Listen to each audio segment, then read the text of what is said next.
যারা যারা পতিতালয়ে যায় তারা কি সব বড় স্ত্রীর কাছে অনুমতি নিয়ে যায় যে আমি আজকে পতিতালয়ে যাচ্ছি, আমি আজকে ক্লাবে যাচ্ছি? তাহলে জেনা করতে আপনার অনুমতি লাগে না, আর হালাল কাজ করবেন যেখানে আল্লাহ অনুমতি দেয়নি সেই জায়গায় আপনার অনুমতির না না না প্রথম স্ত্রীর অনুমতি ছাড়া বিয়ে করা যাবে না, এটা জুলুম হবে। তো আপনি জেনা করেন কেন? ওটা কি জুলুম হয় না? মামুন রশিদ বাচ্চা মামুন রশিদ উনি এসে যে সমস্ত কাজী সাহেবের বউ একটা ছিল সবগুলো কাজীর থেকে তাদেরকে বরখাস্ত করে দিয়েছে। বলে কেন?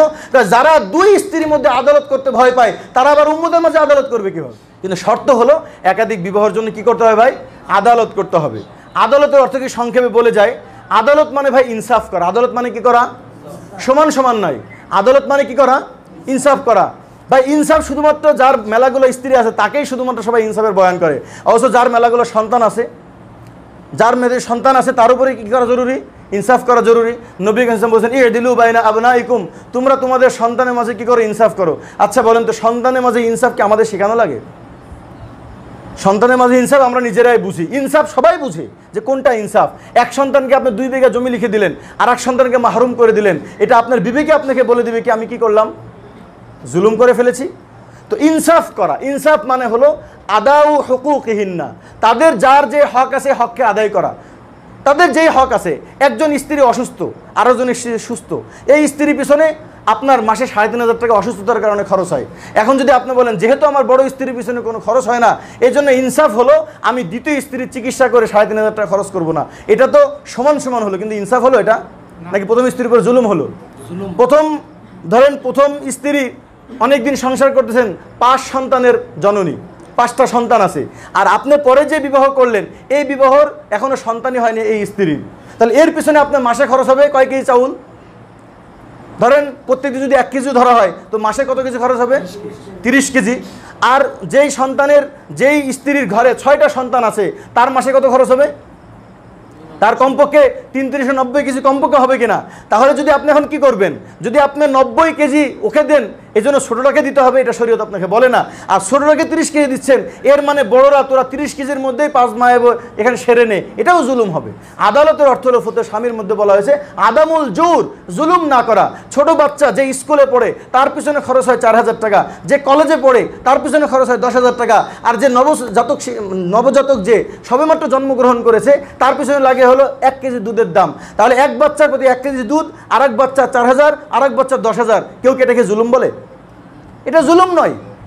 যার যতটুকু চাহিদা আছে তার চাহিদা পুরা করা। জুলুম তো ওটাই যে একজনকে আমি অধিক দিলাম আরেকজনকে দিলামই না। আল্লাহ তাআলা কোরআন পাকের মধ্যে বলেন যে ফালা তামিলু কুল্লাল মাইল ওয়া তাদরুহা কাল মুআল্লাকা, একজনের দিকে খুব বেশি ঝুঁকে গেলা আরেকজনকে একেবারে ফেলে রাখলা, এটা জায়েজ নয়। শুধুমাত্র দ্বিতীয় স্ত্রীর ক্ষেত্রে কেন, প্রথম স্ত্রীর ক্ষেত্রে আমাদের দেশে যৌতুকের নামে কত নির্যাতন হচ্ছে। গত বছরের কথা, গত বছরে প্রায় 5 লাখ ডিভোর্স হয়েছে।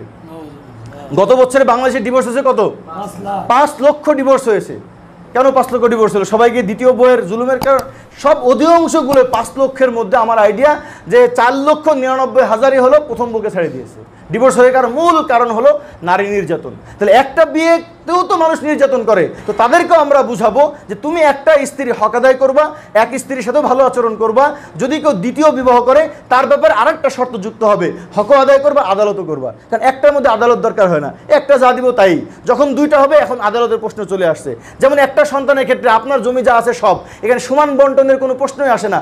যখন 2টা সন্তান তখন ওলামা একরাম আপনাকে বলবে যে ভাই যেহেতু সন্তান 2টা হয়েছে জমি কিন্তু অর্ধেক অর্ধেক ভাগ করবেন। যদি 3টা সন্তান হয় তখন আমরা এই পরামর্শ দিব, খবরদার মেয়ের হক আপনি মেরে দিবেন না, মেয়েকে আপনি তার ন্যায্য অধিকার দিবেন।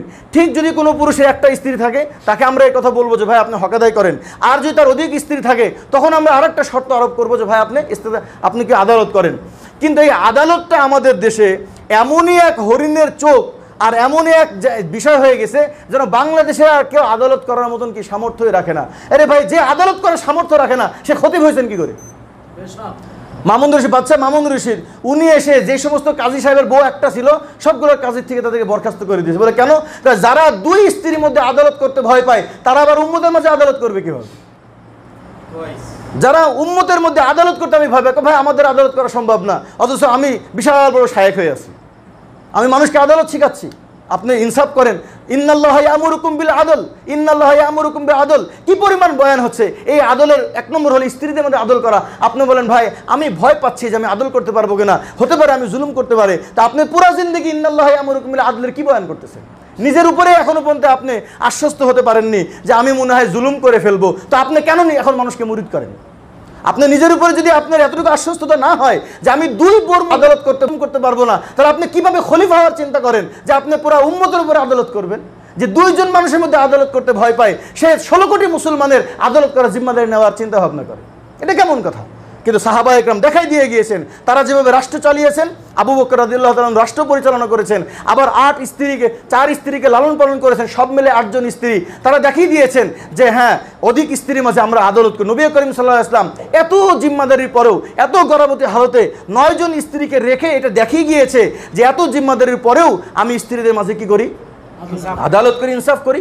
এজন্য ভাই ইনসাফের দোহাই দিয়ে অনেক সময় হয় কি, আমাদের দেশে ইনসাফের দোহাই দিয়ে যে একাধিক বিভাগে ঘৃণার চোখে দেখা হয়, ইনসাফের দোহাই দিয়ে ঘৃণা কেন করবেন? 1 নম্বর। 2 নম্বর, ইনসাফের দোহাই দিয়ে আপনি বলতেছেন একাধিক বিবাহ করার দরকার নাই। একজন আমাকে, এক কমিশনার সাহেব একদম আমাকে জিজ্ঞাসা করছে, হুজুর এই আমি আরেকটা বিবাহ করতে হলে বড় স্ত্রীর অনুমতি নেওয়া লাগবে না? মানে উনি জানার জন্য না, বাঁধানোর জন্য। তো যে যেভাবে প্রশ্ন করে উত্তরটা সেভাবেই দিতে হয়। তো আমি বললাম, আপনি যখন লোকের বোর কাছে যান তখন অনুমতি নিয়ে যান? চুপ মেরে গেছে। যারা যারা পতিতালয়ে যায় তারা কি সব বড় স্ত্রীর কাছে অনুমতি নিয়ে যায়? যে আমি আজকে পতিতালয়ে যাচ্ছি, আমি আজকে ক্লাবে যাচ্ছি, তাহলে জেনা করতে আপনার অনুমতি লাগে না, আর হালাল কাজ করবেন যেখানে আল্লাহ অনুমতি দেয়নি সেই জায়গায় আপনার অনুমতির না না না প্রথম স্ত্রীর অনুমতি ছাড়া বিয়ে করা যাবে না, এটা জুলুম হবে। তো আপনি জেনা করেন কেন? ওটা কি জুলুম হয় না? যারা জেনা লিপ্ত তারা কি জুলুম হয় না? এখন যদি বলে এই কথা, না হুজুর হ্যাঁ, যদি এমন হতো যে বাংলাদেশে আলহামদুলিল্লাহ নারী বেশিও নাই আর সমস্ত পুরুষ আল্লাহওয়ালা হয়ে গেছে, কারোর আর অন্য কোনো চাহিদা নাই, সব আল্লাহওয়ালা, এক স্ত্রীতে যথেষ্ট, পুরা বাংলাদেশে কোথাও জেনা হয় না, তাহলে আমি এই বয়ান বন্ধ করে দিতাম। দরকার নাই।